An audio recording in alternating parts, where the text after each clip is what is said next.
विद्यार्थी मित्रांनो, सह्याद्री ट्युटोरियल्स मध्ये तुमचं स्वागत आहे.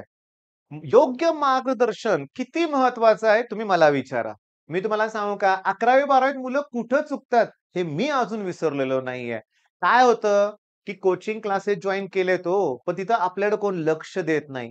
का आपल्याकडे कोण लक्ष देत नाहीये? कारण आपण एक एव्हरेज स्टुडंट आहोत.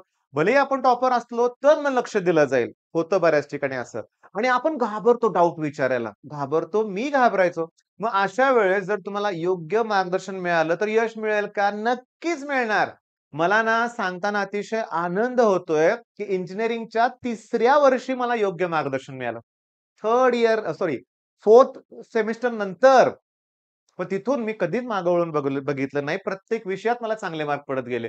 पण त्याच्या अगोदर असं काय चुकीचं घडलं, की ज्याने मी पाठीमागे पडलो म्हणूया आपण. 10वीत टॉपर असणारा स्टुडंट 11th-12th मध्ये मागे का पडतो? सांगतो. सिलेबस जास्त आहे. प्रॉपर प्लॅन नाहीये. योग्य मार्गदर्शन मिळत नाहीये. असं सांगणारं कोण भेटत नाही, की या स्टेजला हे कर म्हणजे तुझं होईल. मी तुम्हाला सांगतो मला कमी मार्क पडले.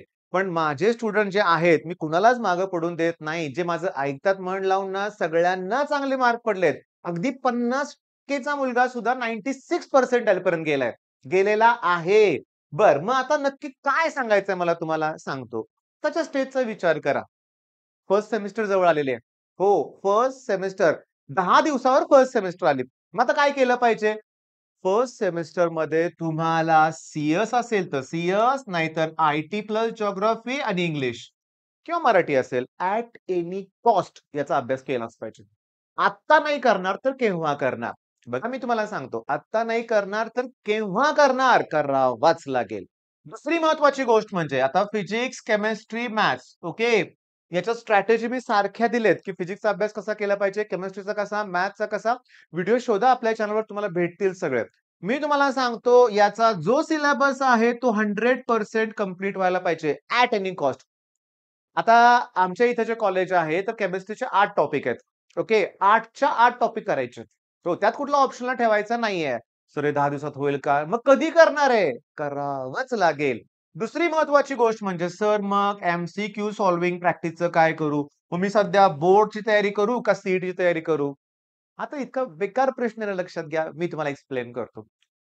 बोर्डची तयारी करताय तुम्ही, बरोबर आहे. कोणती तयारी करताय? बोर्डची तयारी करताय. समजा ऑर्गॅनिकचा विचार करूया. काय करणार तुम्ही रिएक्शनची प्रॅक्टिस करणार आहे? अरे त्या रिएक्शनमध्ये कॅटलिस्ट कुठला वापरलाय? त्या रिएक्शनमध्ये रिएजंट कोण आहे? प्रॉडक्ट कोण आहे? हेच सीईटीला येणार आहे. बरं.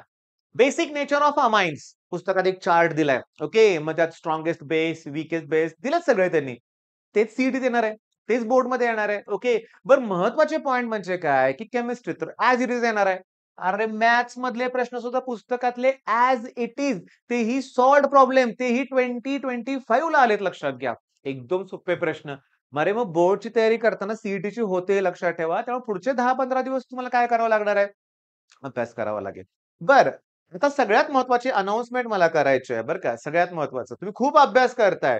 पण या अभ्यासात ना एक परफेक्ट डायरेक्शन असली पाहिजे. आता हे डायरेक्शन म्हणलं की मला आठवतोय वेक्टर. ओके. डायरेक्शन म्हणजे की वेक्टर. वेक्टर 11th स्टँडर्डमध्ये फिजिक्समध्ये आहे. आणि तो सिलेबसमध्ये सीईटीमध्ये आता जस्ट इन्क्लूड केलाय. म्हणजे तो 1 मार्क फिक्स. वेक्टर आपल्याला 12th मध्ये 12 मार्काला बोर्डच्या एक्झाममध्ये आहे. आणि वेक्टरवर कमीत कमी 5 जास्तीत जास्त 7 प्रश्न सीईटीला येतायत. म्हणजे आजपासून मग मी काय करतोय, लाईव्ह सेशन स्टार्ट करतोय 9:30 वाजता आणि मला माहित आहे आज खूप स्टुडंट येणार आहेत कारण तुम्ही तुमच्या मित्रांना माझं चॅनल रेफर करणार आहात. एक लक्षात घ्या मी तुम्हाला सांगतो, आता फिजिक्सचा अभ्यास करताना आपल्या प्लेलिस्ट मधून 10 व्हिडिओ आहेत. त्यात मी 10 लॉज एक्सप्लेन केलेत. ओके.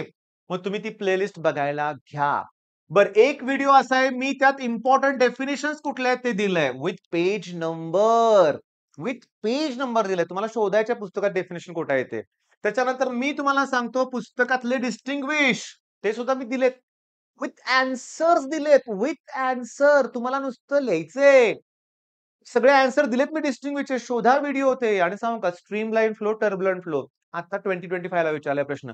पुस्तकात ॲन्सर आहे त्याचं लक्षात घ्या. मग तुम्हाला हे पण टार्गेट करायचं आहे. केमिस्ट्रीचं विचारलं तर आपल्या चॅनलवर हजारो व्हिडिओ आहेत. त्यामुळे ते ठीक आहे. आज ॲट एनी कॉस्ट लाईव्हला जॉइन व्हा. तुमची मी वाट बघतोय. मी तुम्हाला सांगू का? आमचे एक 120 प्लस स्टुडंट फिक्स आहेत बरं का रे बाळांनो. फिक्स आहेत. ती संख्या वाढणार आहे मला माहिती आहे. वाढवायची आहे. जास्तीत जास्त मुलांपर्यंत मला पोहोचवायचं आहे. मग त्यासाठी तुम्ही आपलं चॅनलला सबस्क्राईब करा, लाईक करा, व्हिडिओ आपले शेअर करा. YouTubeच्या अल्गोरिथमसाठी मला हे सांगावंच लागणार आहे लक्षात घ्या. मग आता मला काय सांगायचं होतं, की तुमचा ना ॲक्चुअली तुम्हाला मार्गदर्शन देण्यासाठी मी आहे आणि तुम्ही माझे जर लाईव्ह सेशन्स बघितले, तर एकदम बेसिक पासून घेतोय बरं का मी लक्षात घ्या. विथ झिरो टाईमपास हां. त्यामुळं आज संध्याकाळी 9:30 वाजता जॉइन होऊया आपण. All the best.